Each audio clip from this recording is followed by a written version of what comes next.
¿Quién es Pedro de la Rosa? Si ponemos esto mismo en cualquier buscador de internet, nos pondrá: es piloto de la Fórmula 1 y comentarista español. Piloto que ha corrido dentro de 5 escuderías de Fórmula 1: Arrows, Jaguar, McLaren, Sauber y HRT. Competido durante 107 grandes premios, logrando un podio como mejor resultado. Y también una vuelta rápida. Pues nada, aún no se respondió a la pregunta. La fórmula de nuevo: ¿quién es realmente Pedro Martínez de la Rosa?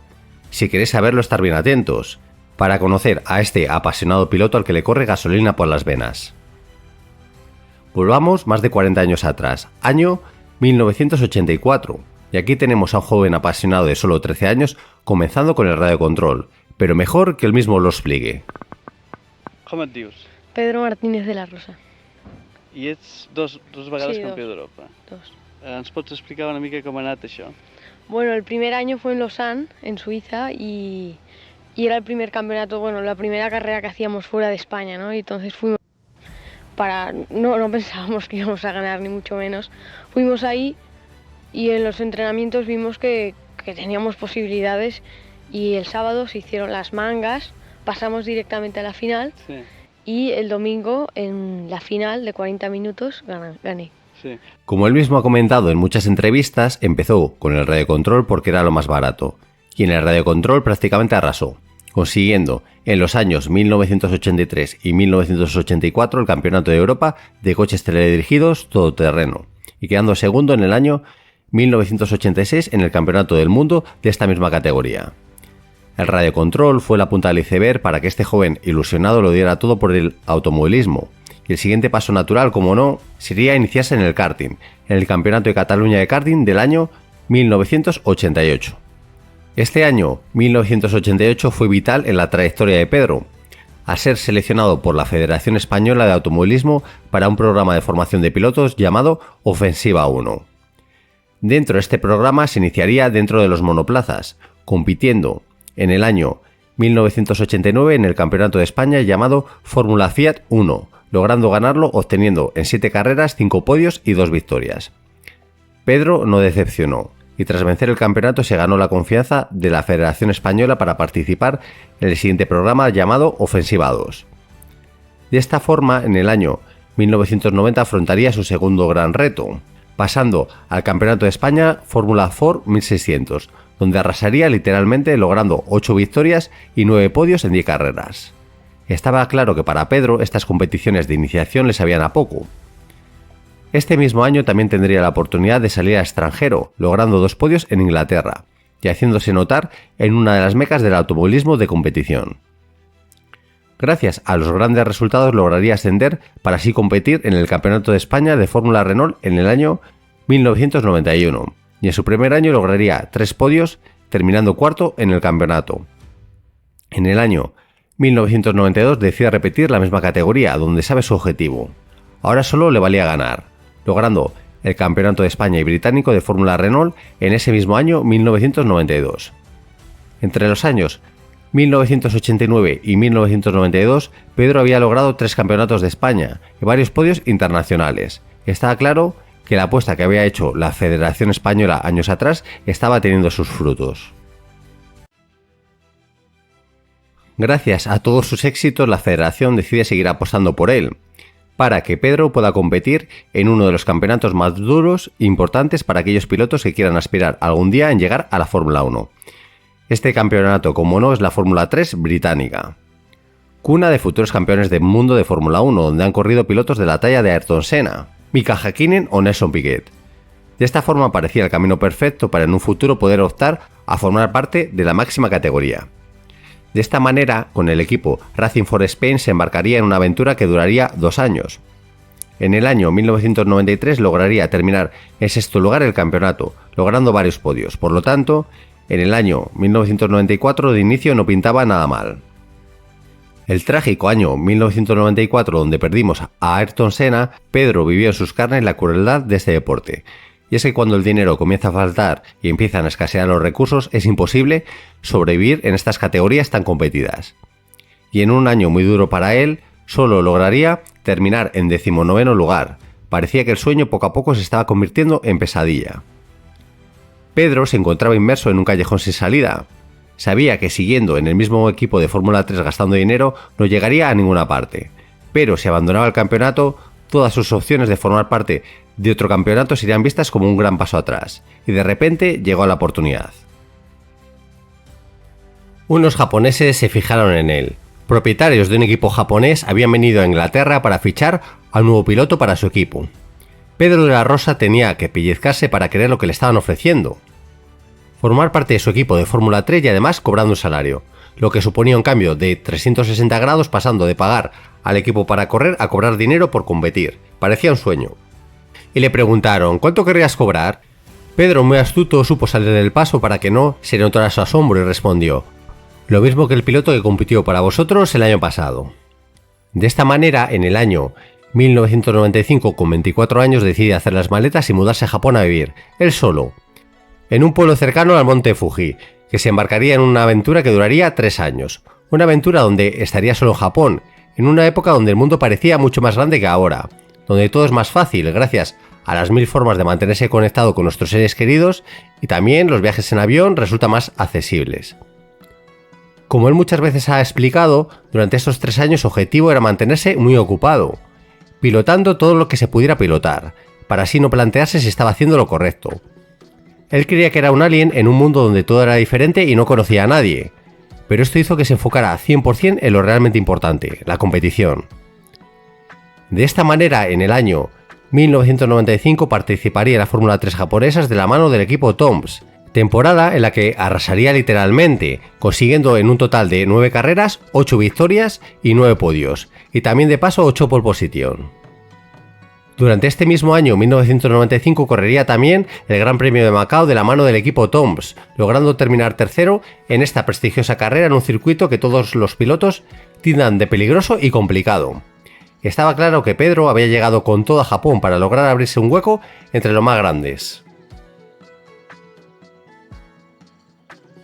En el año 1996 ascendería para así participar en la fórmula más prestigiosa de Japón, la Fórmula Nippon. De la mano del equipo Team Nova lograría, durante su primera temporada, finalizar octavo en el campeonato, logrando un podio como mejor resultado. Tampoco abandonaría a su antiguo equipo Toms, para así correr en el campeonato de GTs, compaginando ambas categorías durante aquel año 1996. Logrando en la categoría GTs 2 podios y terminar 13º en el campeonato. En el año 1997 repetiría ambos campeonatos con los mismos equipos y simplemente arrasaría ganando ambas categorías y ya de paso el apodo de Nipponichi, que quiere decir número 1 en Japón. Y no era para menos, en la Fórmula Nippon no se bajaría del podio logrando en 10 carreras 6 victorias y terminando siempre entre los 3 primeros en todas las carreras. Por su parte, en la categoría GTs lograría en 6 carreras 4 podios y 2 victorias, lo que le sirvió para obtener el título del año 1997 junto a Michael Krum, que era su compañero de equipo en la categoría GTs. ¿Cómo fueron estos 3 años en Japón? Pues muy bien, mejor que Pedro os lo cuente. Todo facturas, mejor no verlas. Mejor no verlas. Vivo en el tercer piso, así que venga, para arriba. Aquí vive Krum, que es mi vecino, el alemán. Vaya, hoy está barato. 1000 pesetas un melón. Suele estar más caro.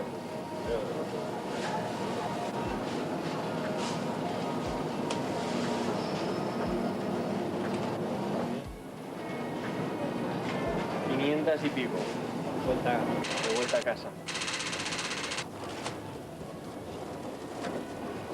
Aparte de conectar con internet vía el email y poder tener acceso a noticias en España, estar conectado con Raimon, con mi novia, con mi familia, también lo utilizo para toda la toma de datos del equipo. Entonces tengo el programa, el mismo programa que utiliza mi equipo. Entonces cuando acabo una sesión ellos me dan en un disquete las vueltas buenas o los datos que yo quiero. Luego en el hotel tranquilamente lo puedes analizar. Maximizo y aquí tengo toda la velocidad en kilómetros por hora, la recta, primera curva, etcétera, frenadas.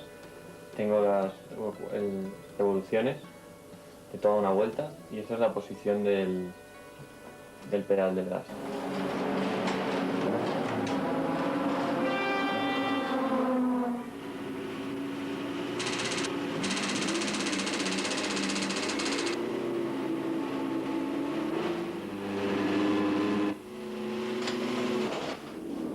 Los entrenos libres son unos entrenos de 60 minutos y bueno, son el sábado por la mañana. Son los primeros entrenos y la primera toma de contacto que tenemos con el circuito.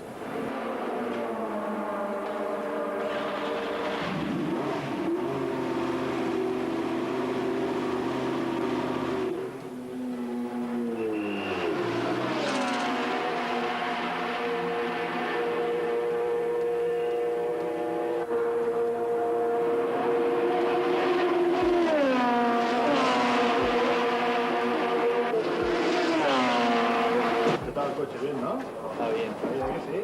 Está bien. Va rápido en la recta, ¿eh? ¿Se está bien? Hostia, le he sacado mucha ala, ¿eh? En la recta se nota a simple vista que va rápido. Llevamos poquísima ala y mi vuelta ha sido solo. Podía mantener la diferencia, pero imposible cogerlo. Ni con mitad de tanque. Nada, Ni con menos gasolina. Seco al final. O sea que... Y al final con seco y con el rebufo y con todo, Sí. imposible. Bueno, este es mi segundo trabajo. Hago también el campeonato de GT compaginando el que ya sabéis de la Fórmula Nippon. Es un campeonato realmente importante en Japón, ya que están todas las marcas involucradas, Toyota, Honda, Nissan. Entonces Toyota contactó conmigo, me ofrecieron pilotar este coche, el Toyota Supra. Yo dije que sí inmediatamente, ya que me viene perfecto compaginar los dos campeonatos y así poder estar más tiempo metido en el mundo del motor, en los circuitos, entrenando, y así mato un poco esas horas libres. Y ahora estoy muy adaptado y estoy trasladando cosas de aquí a mi vida en España. Y supongo que el día de mañana, pues si me hago una casa o si me compro un apartamento, espero que muchas de las cosas que he aprendido aquí pues las continúe haciendo en mi vida occidental. Pedro había llegado a Japón en el año 1995 porque era su última bala. Era eso o colgar el casco.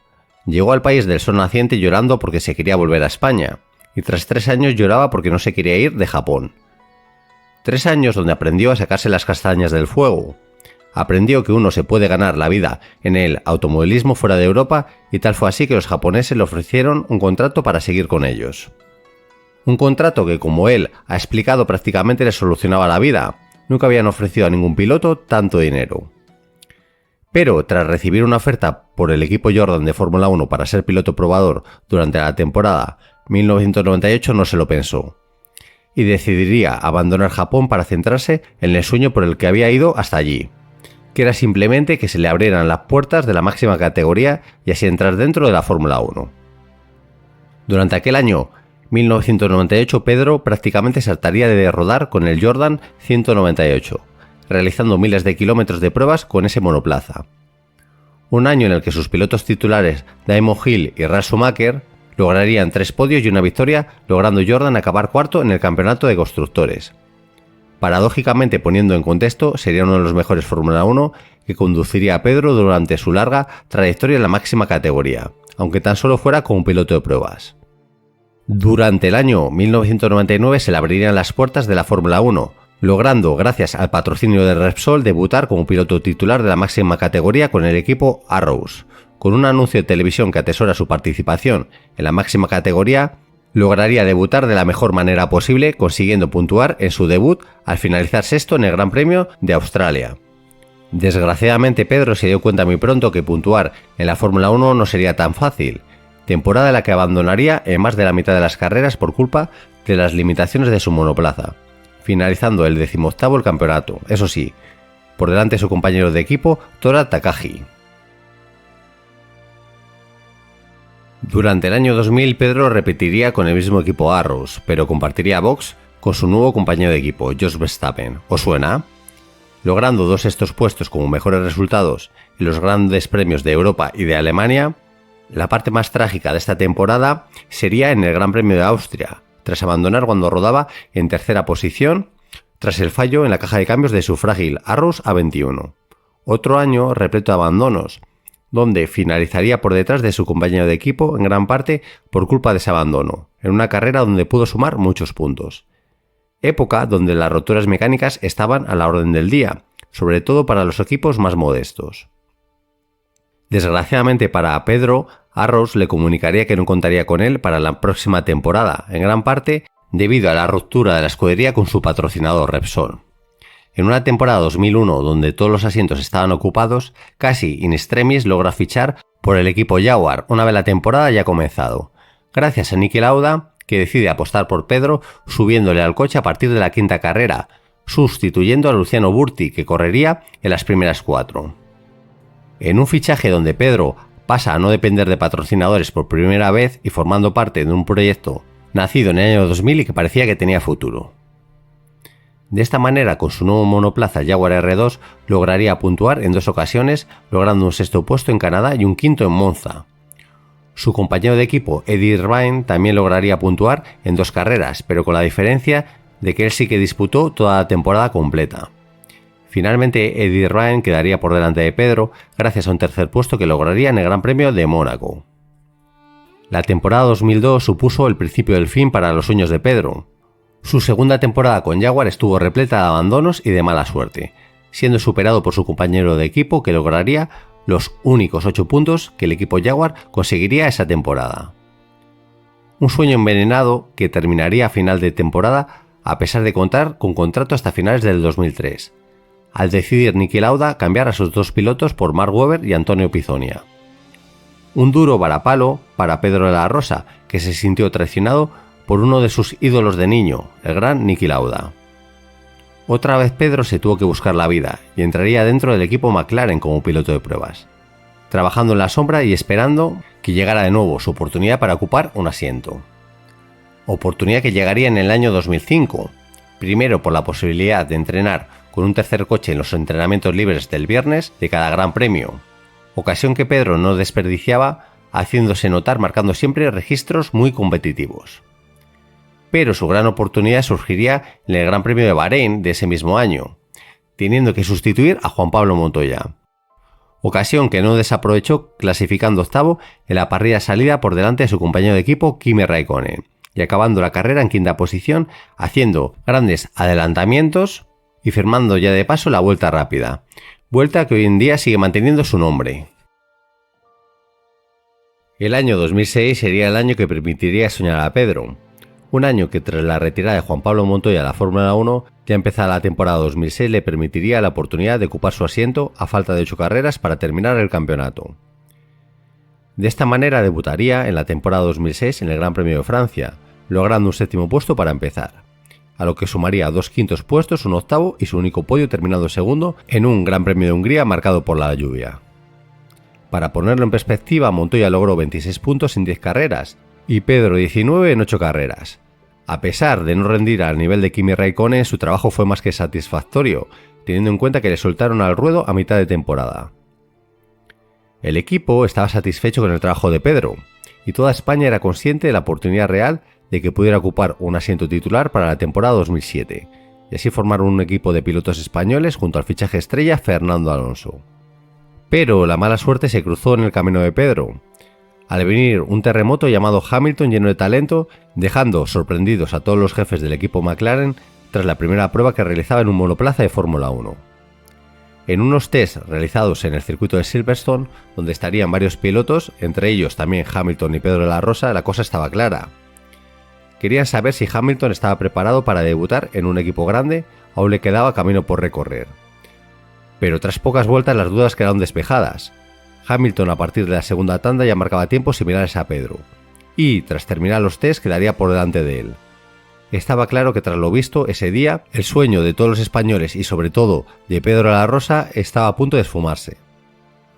Durante los años 2007, 2008 y 2009, Pedro volvería a sentarse en el banquillo, siendo piloto probador de McLaren, y soñando con la esperanza de que la Fórmula 1 le brindara otra nueva oportunidad.